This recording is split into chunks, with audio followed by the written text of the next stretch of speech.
Protection and extraction of key assets. In the unpredictable chaos of modern warfare and intelligence operations, not every mission is about conquest. Sometimes, the objective is to save a single life or secure a single piece of information that could change the course of history.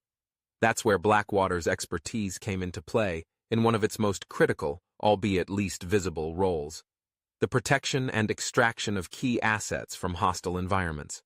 These assets weren't always generals or politicians. Often, they were field operatives, double agents, informants, scientists, or even defectors with vital intelligence. Sometimes they were contractors who had outlived their usefulness, trapped behind enemy lines. Other times, they were foreign nationals who had risked everything to help U.S. interests. The one thing they all had in common: they were valuable, and they were in danger. Blackwater was the silent hand sent to retrieve them. Unlike traditional military rescue operations, which could be cumbersome and politically sensitive, Blackwater missions operated in the margins, quiet, flexible, and fast. Their teams moved without flags, sometimes even without uniforms, using falsified credentials, alternate identities, and covert transit routes. The goal was simple: get in, get the asset, get out, without a trace. In Iraq, there were missions to extract U.S.-friendly translators whose identities had been compromised. In Afghanistan, Blackwater teams reportedly evacuated informants whose families were targeted by the Taliban. In Syria, Libya, and even parts of Eastern Europe, these operations extended to former spies and whistleblowers with explosive knowledge, too dangerous to leave behind. The logistics were a masterclass in tactical improvisation. Convoys rolled out in the dead of night with blacked-out headlights, air support was coordinated off the record, and safe houses were maintained in civilian neighborhoods.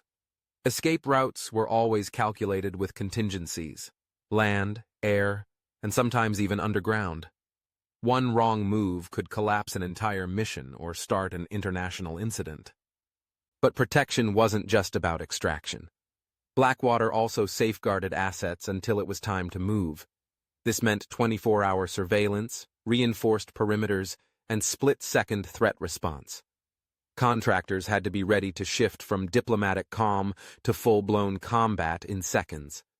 In one unconfirmed case, a Blackwater detail reportedly defended a safe house from a 3-hour assault by insurgents while waiting for airlift approval.